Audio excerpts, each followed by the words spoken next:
Hello and welcome to this edition of Defacto Review, a weekly roundup of the biggest stories shaping Mongolia. Here with us tonight, commentator and economist Jargel Defacto. Good evening. And I am Milena Mendes. And we are live on Facebook at V Television. We also love to hear what you're thinking, so send us your thoughts on Twitter with hashtag #Jargel_Defacto. Coming up on this show tonight. Protests continue as data shows most vulnerable families slide below the poverty line.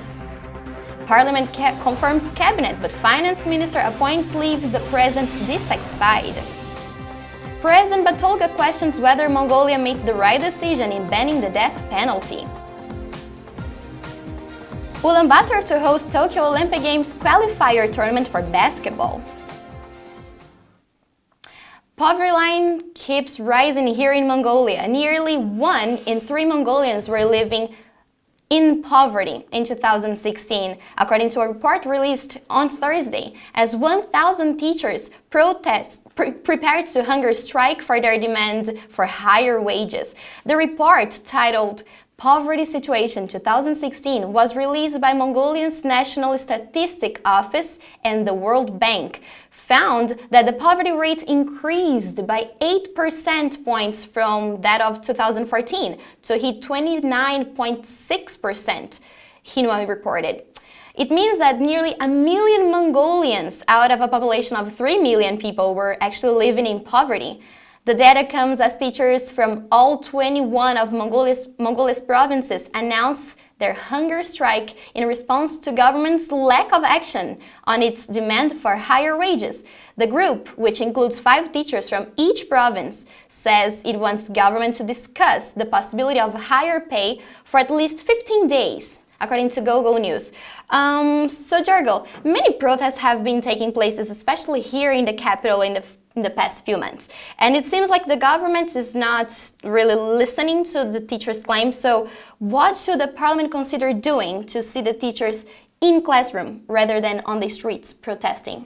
Well, it is not only teachers, now doctors, nurses, and some other public service officers are coming, or occasionally, and they also protest in their own way to increase their salary.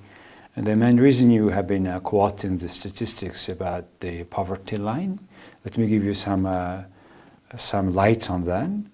What is the poverty line in Mongolia is, according to this World Bank and National Statistic Office, if someone has less than 146,000 Mongolian 2 weeks income or consumption, or income both ways, per month, that person and the family also is regarded under poverty line. And as you said, over 300,000 people went down for the last 2 years since our last estimation.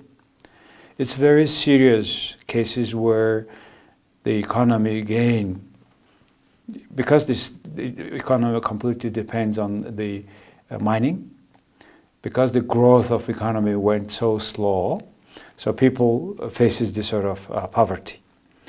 Government is paying attention to that, but they mostly through more care, paying some money, which does not solve completely the problem. The poverty is coming because unemployment. Employment is to be given by private sector, not by the government. So there is some miscalculation on that. And plus recently, for private sector, it's harder to hire Mongolians, and that's why we have more unemployment. Many Mongolians want to leave, either leave. Now the workers in Korea, Mongolians, have increased substantially. So people are leaving because it's very hard to find a job. Mm-hmm. Hard to find a job because for private sector to hire a Mongolian as employee is very hard, because you pay almost 20 to 30% social insurance for the worker. Right. The worker does not pay directly to the government, which is a big problem. So because all this reason, there are less and less employment opportunity, more poverty, more people are leaving the country, and the many sectors are not competitive, and that's the reason why poverty is increasing. The other thing is too much government in business. because we have more and more state-owned companies. In particular, mining sectors, major mines are now state-owned. And bad example of very bad operation of the state-owned companies, for example, at Tavan Tolga, the largest coking coal project, state-owned company has part of it, private company has also a smaller part of it, but they're selling the price is 3 times difference. So state-owned companies are selling almost 3 times less than the private companies, which is kind of damping the price. So that's the result why we are having this poverty. So Mongolia is more suffering from lack of the market economy rather than the sufficient economic activities. Right, and we can't say that the teacher salaries are actually under the poverty level, but the constant protests are showing their insatisfaction. So what is the relationship? What can you say is the relationship between poverty level and the education and the doctors and everyone else that's insatisfied? We talk about social services that a private company cannot do. And social education and healthcare sectors where we spend a lot of money. For example, for education, we spend from 5 to 6% of our GDP. But this money is not enough to cover all the costs to the satisfactory level. So it's a concern of policy issue, quality issue of education. So, and it is also in Mongolia, because it's cold country, a lot of money goes to heating, though it is regarded as the budget for education. And we have a lack of schools in cities, but lack of students in countryside, because many people are migrating from Ulaanbaatar city, or from Ulaanbaatar city to Korea or somewhere else. Other countries, yeah. Well, we'll see where the protests go. Moving on to our next topic. Khurelsuk's cabinet remains unfinished. Prime Minister Ugna Khurelsuk has finished building his cabinet, but not without controversy, as President Halkma Batulga rejects his finance minister pick. Parliament voted to confirm all the 15 cabinet appointments, including Che Khurelbatar as finance minister. The new government's structure closely resembles the old one, with no cabinet positions being new added or removed. However, President Batulga has weighed in to rejected the nomination of Che Khurelbatar because of Khurelbatar's alleged personal interests in mining. The president said, quote, "The money which comes from mining leads to injustice in every sector and breaks the morals, codes, and standards of the state," unquote. What can we say about the ministers? Well, it is not the mining money itself that makes bad. It is the way the government is run. It's the way how it is not transparent. Concerning the new cabinet, people would expect a lot of changes. Somehow, Mongolians believe that with the changes of the cabinet, everything will be changed, which is not the case, in particular in this case, because this time all 15 ministers are all parliament members, which was never case before. Only who is not parliament member is Prime Minister himself. So, one. Secondly, each minister is nominated or approved by their parliament, not by their prime minister. What does it say? It says that the prime minister has a position with less power. He cannot exercise hiring and firing power on ministers. So it is again the same design, same structure like before. I don't think it will be substantial changes. Even more than that, it may be even weaker in the sense that each minister, de jure and de facto, higher than prime minister, because each of them are parliament member. They have a power of executive, the legislative power. Prime minister is the only person who is not parliament member. So which may create some unusual situation in the country in case of big disputes, one. Secondly, as I said, design is not changing, but the ministers' faces, names are different, of course. But however, changing cabinet doesn't mean really the substantial change in the economy when we have more state-dominant companies running, and for example, Mongolian Airlines, right, which is controlled by politicians. If Mongolian Airlines was private, for example, or shareholders company, owned majority by not government, then Mongolian tourism could be completely different. Tourism is the second sector which can create so many jobs in countryside and in the city, which is not the case. And we still remain a most closed air traffic country, and which with more monopolistic prices of Mongolian Airlines in combination with other airlines under the name of code sharing. So still Mongolia is not taking completely whole potential for development of tourism, one. Secondly, on the government, this is the another point I want to tell, that we have lost the balance of three powers: legislative, executive, and judicial. Why? Because out of 76, 15 is becoming 76 parliament members, 15 is becoming cabinet members. And this is the complete loss of balance between executive power and legislative power. Who can control? And the ministers can suggest or be dominant to have a law that supports completely their causes. So that's one concern. In general, again, Mongolian government is not doing completely that transition we started 27 years ago. We started to make a transition towards full democracy and market economy, dominance in the economy, which is not the case. The state is not doing the things they're supposed to do, which is three things. They have to protect three things. One, our security. Second, our freedom, right. Third, our property. Instead, they are not doing exactly the protection of properties, because big confusion of state and private, and a big mass in education system and the healthcare system. In the healthcare, we are confusing a doctor works for both. Around each, we have three major clinical hospitals. We call it polyclinics. Right. And around them, there are so many other private clinics, small clinics, for which the doctors work all alone. So there'll be confusion of private and public sector, the same with our medical care insurance, etc. So we have a lot of things to bring order, more transparency in the cabinet.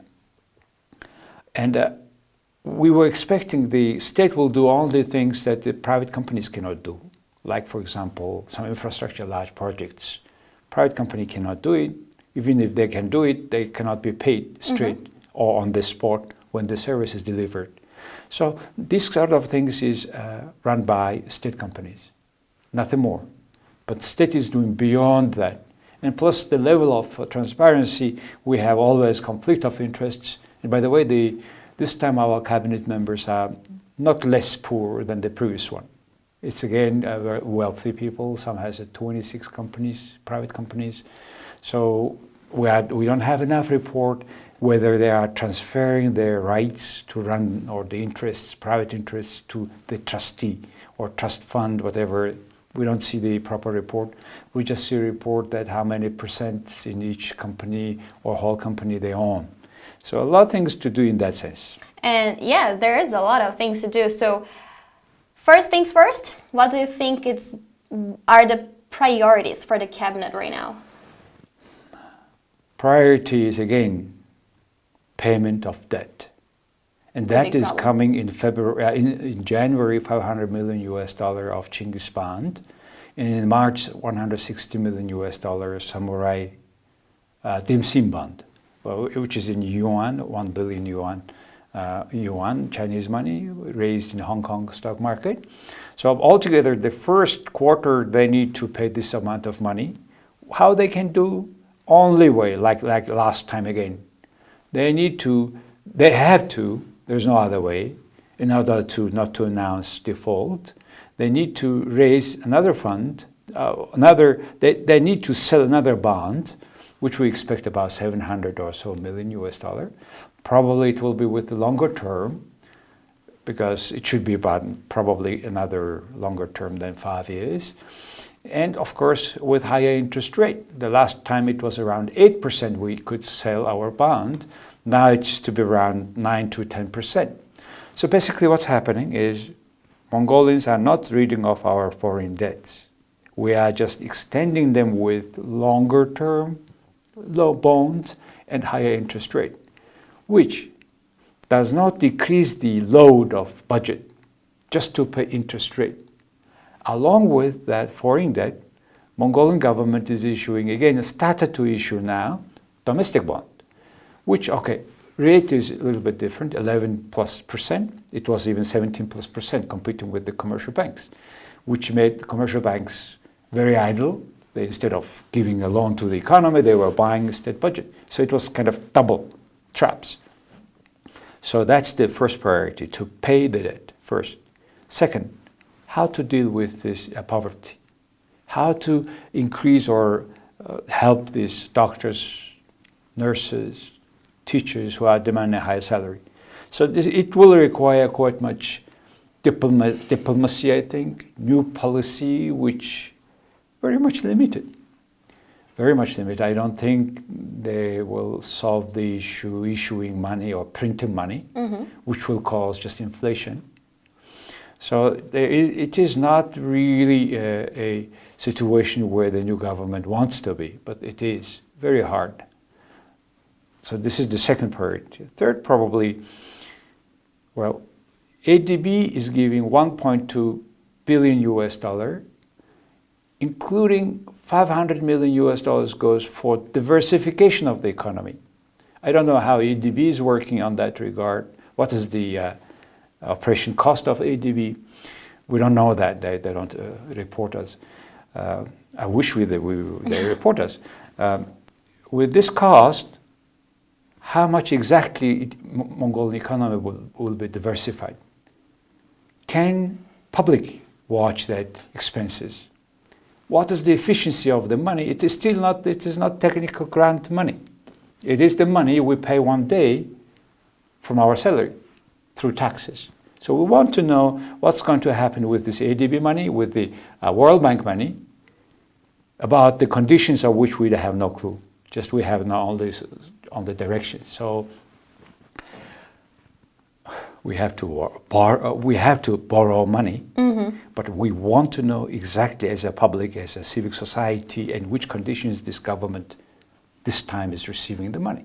Because at the end, it is not the government, it's we who are paying. That's the concern of Mongolians, I think, today. Well, we have to keep watching their work, but we're going to move on to our next topic. Batulga establishes a working group to restore the death penalty. The president has established this group of lawyers to work for the restoration of the death penalty here in Mongolia. Quote, Mongolia is not in the position to be able to abolish the death penalty, unquote, the president said. And he continued, we should consider abolishment of the death penalty once our society, community, and the people settle down, unquote. Former President Tsahia Elbergoj first moved to ban the practice in 2012, and the prohibition became law in 2015. Before then, Mongolia allowed the execution of individuals found guilty of committing the crimes of child abuse and aggravated assault. What reasons did the President Batulga give to try and restore the death penalty? Well, recently we have been witnessing whole society several very severe criminal cases where children's rights were violated, big violence, rapes, the sort of very disturbing events making people angry with the penalty case, capital penalty, death penalty. But it doesn't mean that because we have introduced death penalty, the crime is increasing. So first of all, as a president, he is to express the wills of people. So that's what he is doing. But however, I think the society now has to discuss with very clear, a very deep research, whether that capital penalty or death penalty allows the crimes coming up or not. The murder cases, right, suicide cases.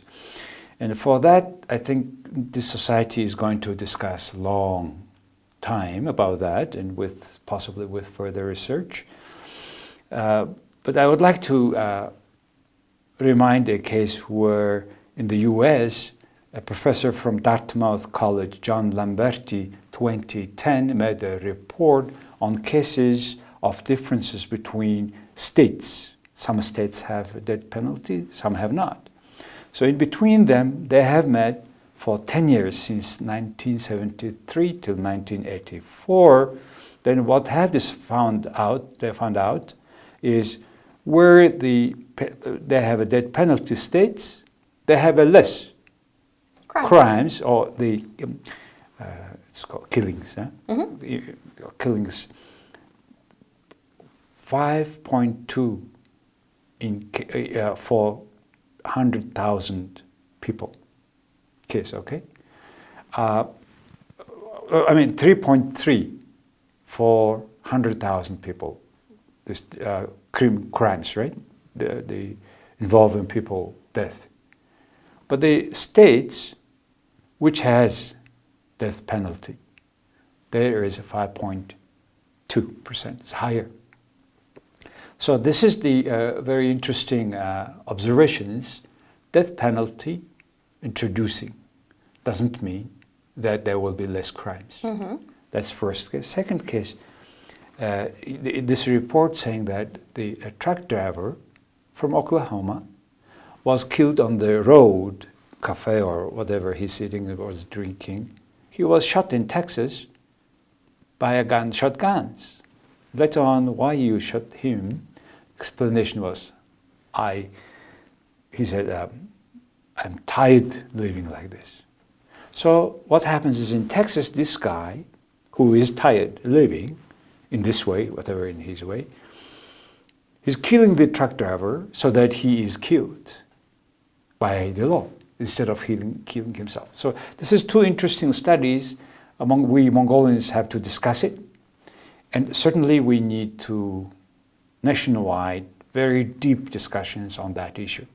Do you think this decision is likely to get through Parliament? Or if there are objections, what do you think would be? I don't think it will be introduced very quickly. I think at least any law in Mongolia, we have now law on law, which says any law, new law amendments, must have a very research evidence that it's right, it serves better than before.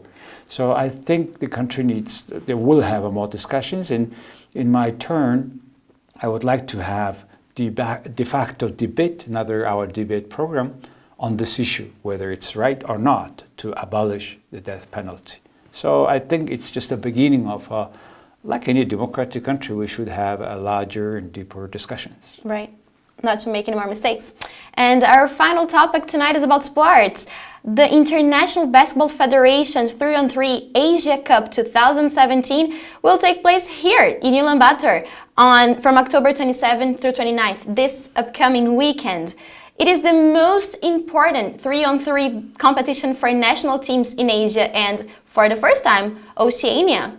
Mongolia will host its second edition, and the inaugural was held in Qatar in May 2013.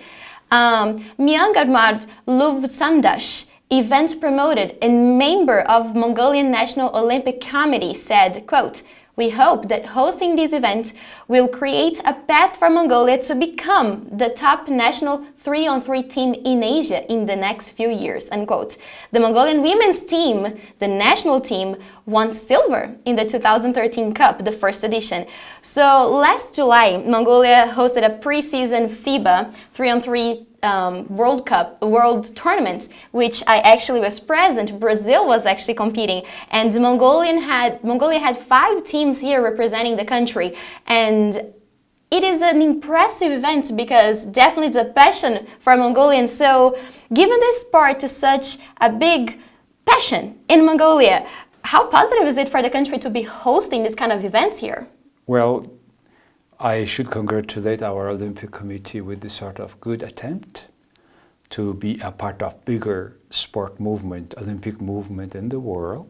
It's I think almost second or third time we are introducing new sports qualification competition, qualifying competition in Mongolia.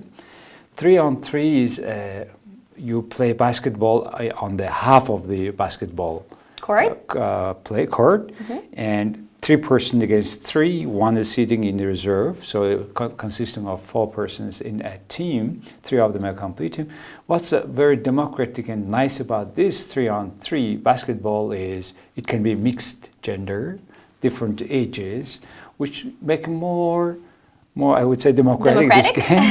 And plus Mongolians, we used in our generation, starting from our probably generations long time, we like basketball. Mongolians in general like very much basketball. Very much.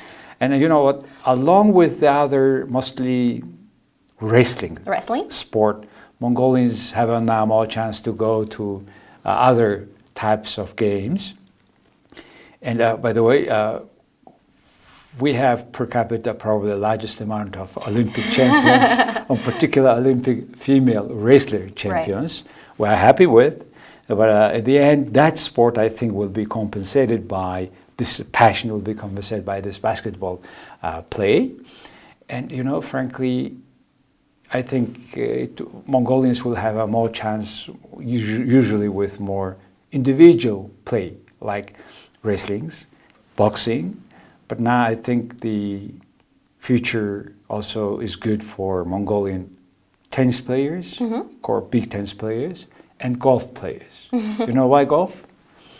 I think from now, 20 years from now, if we start preparing now young girls for golf, these girls will have a good chance. That's to a good play projection. Very well. And plus, because golf has a lot future in this country, because in summer we play golf, in winter we can ski. This sort of combination in one place, like Sky Resort now, can be a good attraction for tourists.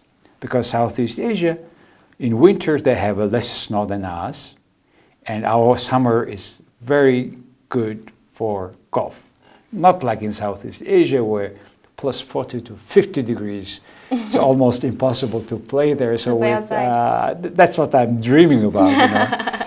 And I believe there is a strong tourism future in these 2 sports. We have a golf player right here. We have to mention that this Asia Cup, it is actually a qualifier for the next Olympic Games to be held in Tokyo in 2020. Well, unfortunately, our time's coming to an end. Jargal, last words for tonight? Thank you. We will post this one. It was first on V Television live on Facebook, and we will post on tomorrow on our website, jargaldefacto.com. And thank you very much for watching us. Good night. Thank you again for staying with us tonight, and I hope you have a good week. See you in Mongolia. Bye-bye.